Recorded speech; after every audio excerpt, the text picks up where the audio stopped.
Hey everybody, General Scar here, and today I would like to show you a dialogue system that I have made for VRChat. It's fairly simple, but does also have some extra cool features, like being able to show and hide options based on certain variables. So in front of me here, I'll just give a quick demonstration of what this is sort of capable of. There are three different sort of canvases here. They're all sort of the same. One of them here in front of me is a dynamic canvas that will scale the box behind it based on how much text there is. The one over here is the same thing but static, so the box will stay the same size, and I can show that a little bit better in a minute. And then there's this one which is just off by default, and you can turn it on or off, or start it on and off and then turn it on and off later. That's what these boxes in front of each of these do. When we end the dialogue, it will close it and we can just open it again. So as we go through the dialogues, we can have different options appear. So let's just go through some of the stuff that these can do. This shows that you can have multiple lines set up in a single node, which I'll show off later. You can use them for suspense or emphasis or whatever. And I'll just close this now so you can see when you end the dialogue, it closes it and you can just open it again. Option 2 shows a good example of the dynamic canvas working really well. So we have a really long section of text, which you might not want because it's pretty hard to read. But you can see the static one, the box behind it doesn't change. The one on the left, the box does. Can't guarantee you'll be able to read all of it though. So if we go to option 3, this just shows that you can use rich text tags. This is using TextMesh Pro, so any of the tags that you can use in that, you can use in this dialog system. And finally, this one shows that you can use variables to display different options. So for it's saying, if we read through this again, we'll be able to see a new option appear. So let's go back to option 4. Oh, hey, look, a new option. Ta-da! Cool. So before I start showing how this all works, I will mention the requirements needed to get it to work. That's VRChat SDK 3. For worlds, you need Udon Sharp, and you also need TextMesh Pro imported. All pretty basic stuff for VRChat worlds, I believe. So how does this work? Let's go into one of our examples here, and we'll just drop down the options dialog. So we have our canvas here, and this holds all of our options for our how it looks, and you can change this if you'd like. In the intro, below that, we start with our intro dialog, and everything that I've parented under it are different dialog options or nodes. Each node has a dialog udon behavior on it, which holds all of the different dialogues that will pop up, as well as the dialog options it can branch to, as well as you can set custom text for each of these dialog options, or it will default to the node's name, which is the game object name that it is in the hierarchy. You can also use these var name val pairs. Not a great name, I'm sorry, but this is basically what lets you check the variables that you set up to see if it will display or not display. And I'll go over that later, probably more towards the end of the video. There should be timestamps and stuff. But basically, each of the dialog options that you want has a different game object with this udon behavior on it, and it has all of the text that you want that option to display. So option 1 showed a lot of these different lines of text. So you can have one that just has a lot of text lines. You can have one that just has like 1 or 2, one that might just be for a branching thing. So if we have 4, I think this has, yeah, this one has 1 option and then 2 dialogues, which are, here you can get a glimpse of the syntax for checking if a node is visited or not. This is the one where we had to read through the node first. So where they are in the hierarchy doesn't actually matter. For each dialog node that you make, you can set up which ones of the options will show up, and then that just sort of creates the branching paths through your dialog tree. When a node comes to an end, where there's no more dialog to display, and when there are no options to be able to branch off to, then it just shows an end button, and you can end the dialog there. So let's go over some of the basic options for the Dialog Manager itself. Here is a dialog variables script. This is a separate udon behavior that stores basically all of the variable names that you'll be setting and reading from, and I'll go over that again later. It's a bit more in depth, so I'll save that for the end of the video. But this is where you put this. If you don't put this, all options will just display no matter what. It's not going to error out or anything. If you have any nodes that require a variable check, it just will bypass that and show those nodes by default, those options by default. Write all node visits. This will basically put every node that you visit as a dialog into the dialog variables. You can set these separately for each individual node, which I would suggest, so then your variables doesn't get spammed with a bunch of stuff. So you can just, when you visit a node, you can check it and have it write that to the variable, so you can check if you've already visited that node later. Our UI, this is just UI stuff, so if you change UI around, you might want to reassign these or, edit them as you need. Dialog options. So by default, this prefab comes with 4 different options that you can select, but you can add as many as you want. Basically, all you have to do is come down into our options button here. We'll just take one of these options, duplicate it. Oh, can't rearrange it. And if we come down to option index here, we just want to change this to 4 since this is our 4th button. And then in our dialog manager, I'll just drag this in here and add our 4th button, or technically 5th button. It goes from 0 to 1. So button 0 has an index of 0, button 4 has an index of 4, which is 4 is technically the 5th button, 0 to 1 indexing. But yeah, if you just duplicate these, set the index, and then set them up on the options button here, you can add as many buttons as you want. I'm just going to keep it at 4 for the moment. So just switch this back down to 4. This checkbox, dynamic UI, is basically what determines if the UI is going to scale or if it's going to be static. This is going to keep that checked on. And these content size fitters for the UI to work, they need to be a content size fitter on both the TextMesh Pro component and the dialog panel, which is the background panel there. So you can, if you want to change up the look of it, just keep that in mind. Run at start basically opens it, starts it at start based on this start dialog here. If you have it turned off, it'll just disable it on start like this and won't do anything until something else calls it to run.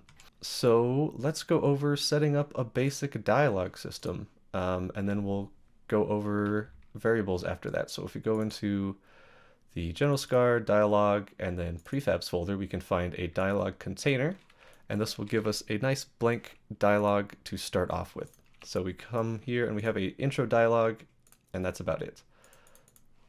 We have all these options here. So let's duplicate this and just name it something like option 1. Now in our intro dialog, when we display options for our dialog, it will display the last line of dialog at the same time as the buttons. So if we add a second dialog line here and we go to select an option, it will display this, and then it will go to, we hit continue, and then it will display this as well as show the option buttons at the same time. So let's set this up and I can show you what I mean. So we'll just do that, and let's just add a second option here. We'll call it option 2. We haven't set these up or anything yet, but they'll still work just fine. So if we hit play, I'm using CyanMU to test these out in the editor, so I don't have to build out to VRChat every time, which is very nice. All right, so let's close. Hello, welcome to this dialog, and then we'll hit continue. It'll show the options and then show the last line of text in that dialog option. We'll go to option 1, and we just duplicated it. And then since there's no options to go to and there's no more lines to display, it just ends it. Pretty simple. So we can, let's come to our dialogues. Okay, this is option 1. Woo. Why would you select option 2? Excellent question.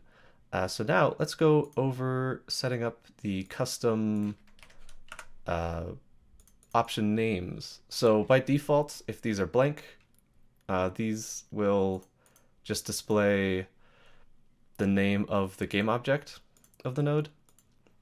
So as you saw, it was option 1 on option 2, but we can override that. So if we want the better option, or don't choose this one, and then if we hit play, continue, we can see that the option names have been overwritten. The better option. Don't choose this one.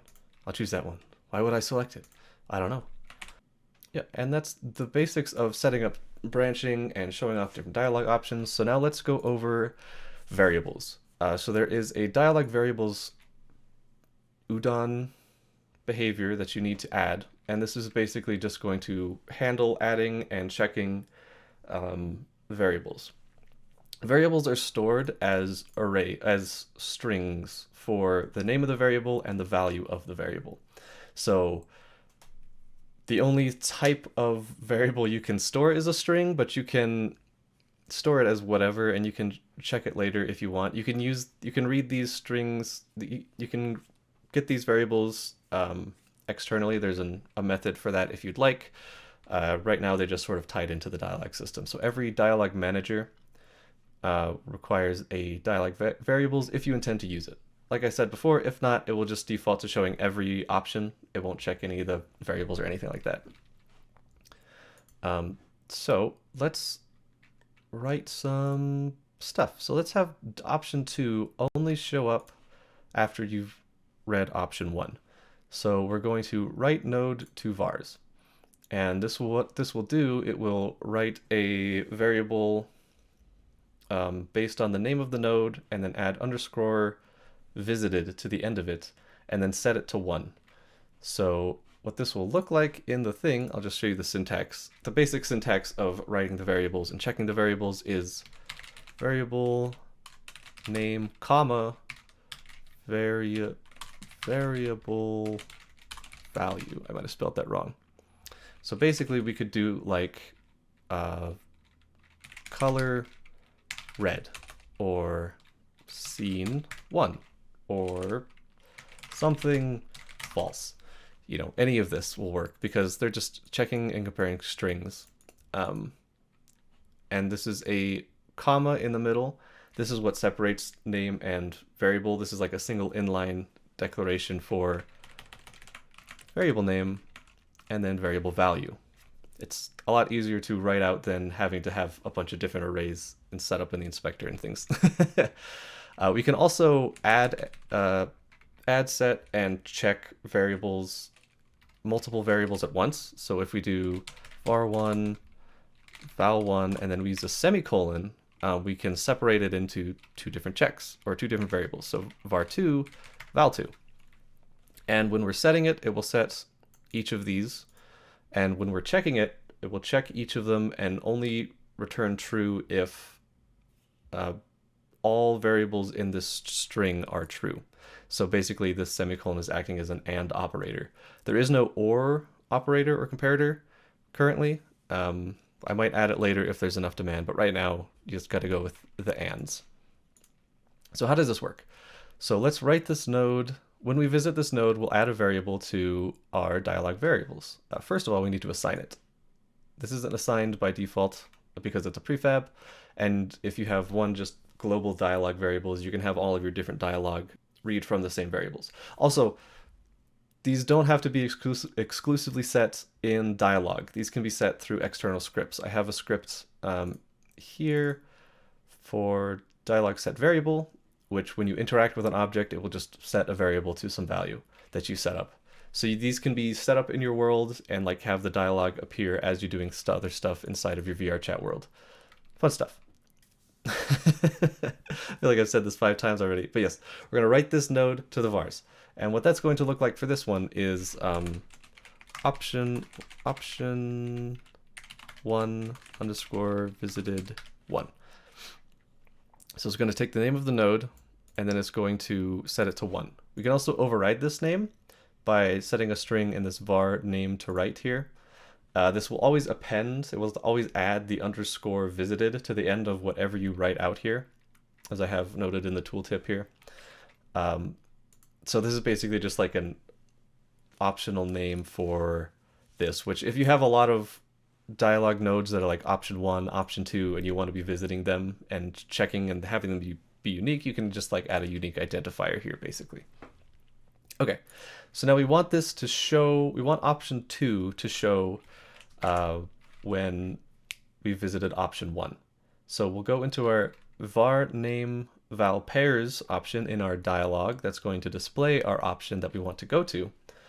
And we need to make sure we have this in the element that's corresponding to the dialog option. So this is the second option, so we want this to be the second box here. If any of these boxes are left blank, or if, for example, I only had one here, and I wanted to display option 2 afterwards, it would only check what's there, and then everything else it would just display by default. So it's not going to break. So element 1 in the options here, and we want to check option 1 underscore visited comma 1. So now option 2 should only display if this returns true. So let's try it out. All right, hello, welcome to this dialog. Select an option, the better option. All right, we don't have a way to open it again. It just ends. So here, what we can do is actually go to this one, add an option to go back to the intro dialog, and we can just loop through this way. Okay, welcome to this dialog. Select an option. Option 1, intro dialog, and there it is. Option 2, don't choose this one. So yeah, that's the basics of how this dialog system works. Important note with the variables, they can't have commas or semicolons inside the variable name or the value because that's how they sort of get separated, and it'll break it. I don't think that that'll be too much of an issue. Variable names can have spaces in them that won't break it, but I think best practice is probably just to get rid of spaces if you can. When it stores the options here, if they have spaces in the names here, it'll do that, but that's not it. Again, it's not going to break it, as you saw. But if you're making your own variables, then you might want to. So yeah, should be a GitHub link in the description where you can download this. If you have any issues, please report it on the issues section of the GitHub page. I'll try and fix it if I can. I don't plan on expanding this too much after this unless there's like a big demand for it. So hopefully this is good enough for anything that you need. Yeah.